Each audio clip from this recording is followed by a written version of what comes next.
Assalamualaikum Matkim Lovers, jangan lupa klik subscribe dan loncengnya. Simak videonya sampai habis ya, semoga bermanfaat. Oke, kita masuk ke soal nomor 56. Ke dalam 300 ml larutan asam benzoat. Asam benzoat itu seperti apa, Dek? C6H5 COOH ya, sebanyak 300 mili 0,2 M begitu ya, ditambahkan dengan kalium hidroksida, maka hasilnya itu apa, Dek? Kalium benzoat ya, C6H5 COOK ya, nanti H-nya sama OH bereaksi menjadi air H2O ya. Ini sebanyak berapa? 2,8 gram. 2,8 gram. Apabila Ka-nya ada, pertanyaannya berapakah sih pH campurannya? Maka kita harus mengecek ya, kita buat mula-mula reaksi sisa. Dia membentuk penyangga atau membentuk hidrolisis garam atau malahan bersisa basa kuat gitu ya. Oke, sekarang kita cek ya. 300 dikalikan 0,2 mencari mol kan M kalikan V. 300 dikalikan 0,2 itu berapa, Dek? 60 ya, tapi 60 milimol. Kita jadiin mol ya. Maka hasilnya 0,06 mol. Nah, ini 2,8 gram dibagi mR-nya ya. Gram dibagi mR ketemu mol. K-nya 39, 39 ditambah 1 itu 40. 40 ditambah 16 itu adalah 56 ya. 2,8 dibagi 5,6 itu berapa? 0,05 mol. Oke ya, molnya udah ketemu. Antara 0,06 sama 0,05 berarti ini habis bereaksi ya, karena dia lebih sedikit ya molnya ya, artinya sebagai mol pembatas. Oke, biar habis kan berarti berkurang 0,05. Sini berkurang berapa, Dek? 1 per 1 kali dia 0,05, maka sisanya 0,01. Lah ini garamnya berapa? Kita menggunakan mol pembatas, berarti 1 per 1 kalikan dia plus 0,05 mol ya. Berarti ini membentuk penyangga. Kenapa membentuk penyangga? Karena bersisa asam lemah dengan garamnya. Penyangga apa? Karena bersisa asam maka membentuk penyangga asam, begitu ya. Apa rumusnya penyangga asam? H plus sama dengan Ka 6 kalikan 10 pangkat min 5 dibagi mol asam lemahnya 0,01 dibagi mol basa konjugasinya 0,05, berarti sama aja 1/5 ya. Jadi 6/5 kali 10 pangkat min 5, maka berapa pH-nya? 5 min log 6/5. Oke, jawabannya adalah apa, Dek? B ya. Oke, kita masuk ke soal nomor 57. Soalnya adalah senyawa berikut merupakan senyawa organik yang bersifat asam. Manakah pernyataan yang benar? 1. Senyawa 1 merupakan senyawa dengan keasaman yang paling rendah. Oke, berarti yang diminta adalah kita urutkan mana sih asam yang paling kuat dan mana yang paling rendah ya. Nah, kita lihat di belakangnya semuanya adalah berupa gugus fungsi karboksilat ya. Berarti COOH itu di sini sama artinya ya. Berarti di sini COOH tidak mempengaruhi karena semuanya memiliki gugus COOH. Terus kita cek di belakang COOH. Nah ya, ada CH2, CH2, CH2. Lah kok ini F? Kita lihat sifatnya jika sebuah karbonil atau asam karboksilat jika ditempelin ke belakang sini ya, ini namanya C alfa, beta, gamma dan seterusnya. Apabila gugus setelah karbonil COOH ditempelin dengan ada halida, halida itu siapa? Gugus halogen, F, Cl, Br, I. Nah, kekuatannya tuh paling besar F ya, maka nanti sifatnya semakin asam. Kita lihat setelah COOH ini belakangnya adalah C. Ini belakangnya apa? F. Berarti di alfa ini ada F, maka 4 itu yang paling asam ya. Berarti kekuatan asam itu yang paling kuat adalah 4. 4 lebih kuat dari siapa? Lebih kuat dari, kita lihat, FClBrI yang paling asam jika ditempeli dengan F. Kita lihat ya.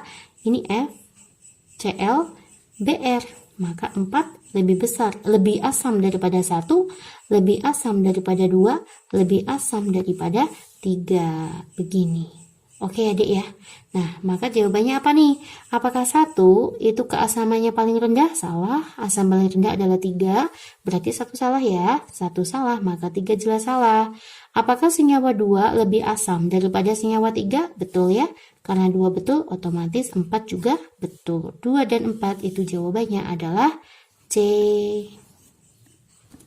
Oke, kita masuk ke soal nomor 8. Berikut ini merupakan data potensial reduksi standar atau N0 ya. Ternyata kita tahu yang namanya N0 itu kan kita harus mengacu tentang direct volta ya. Kita harus bisa baca direct volta. Di dalam direct volta itu bagaimana caranya membaca? Suatu unsur atom logam itu semakin ke kiri maka N0-nya semakin kecil atau semakin negatif ya. Semakin ke kanan nilai N0-nya semakin positif. Semakin ke kanan itu semakin mengalami reduksi ya. Semakin ke kiri semakin mengalami oksidasi. Nah udah gini aja kita ngeceknya. Siapa yang paling positif? Paling positif AU ya. Berarti AU paling kanan. Begitu deh. Habis itu siapa? Yang paling gede lagi. Ini ya. Min 0,14 ya. Berarti sini SN ya. Lebih kanannya siapa lagi? Ini sama ini gede mana? Gede ini ya. Berarti ini Ni di sini. Lalu yang paling kecil adalah Fe. Ya. Nah, ini berarti semakin ke sana mereka mengalami reduksi, semakin ke kiri semakin mengalami oksidasi. Oke, kita tinggal masukkan ke soalnya. Nomor 1, positif 1 menjadi 0. Berarti AU mengalami reduksi ya. Ya, berarti di sini AU mengalami reduksi. Sedangkan siapa? SN itu mengalami oksidasi. Benar nggak? AU reduksi, SN oksidasi ya. Semakin ke sana semakin mengalami oksidasi ya. Berarti 1 bisa nih. 1 betul, maka 3 betul. Coba cek yang nomor 2. Taruh sini ya. Siapa yang mengalami reduksi di sini? Ni ya, biloksnya turun. Maka Ni mengalami reduksi. Yang mengalami oksidasi siapa? Fe-nya biloksnya naik.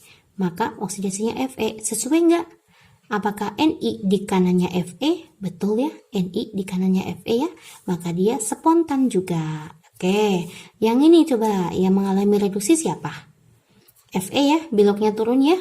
Iya, 2 jadi 0, itu biloknya turun. Berarti reduksinya Fe, oksidasinya siapa? AU biloksnya naik ya. Berarti AU mengalami oksidasi. Apakah Fe di kanannya AU dalam direct volta? Fe di kirinya AU. Oh, berarti ini tidak spontan. Oke ya guys, jawabannya adalah A. Oke guys, kita masuk ke soal nomor 59. Struktur senyawa yang merupakan isomer posisi.